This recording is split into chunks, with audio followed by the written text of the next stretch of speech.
Het is jest en het is ik te zien onder de natuur. Maar dat jest waar, dat zullen we doen vannacht en morgen nog heel tijd flink merken. Ik man je een tiesje. Laat ik het maar op mijn richtje zetten. Allereerst doen en vannacht buien, we komen ze op tongen, we komen ze op hagel, we komen ze op windstitten. En vierdens een paar opklaringstemperaturen. Vannacht zouden we bij de zo'n graden heen.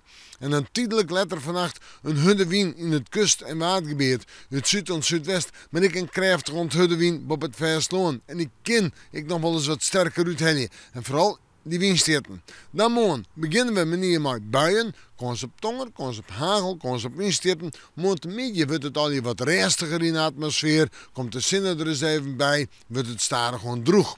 De temperaturen morgen zouden bij de 12 graden heen.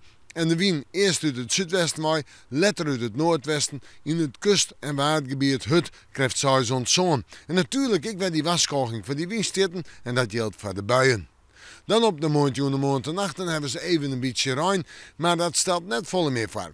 Dan op naar het fruitjoch. Manje, een dag met buien, een dag met, ja toch ik nog wel zinnen. Vooral eerst de droge perioden, hoe daar zijn 12 graden. Tiesje een bui of een buiken, zo'n 13 graden. En dan merken we dat die temperatuur wat omheen gaat.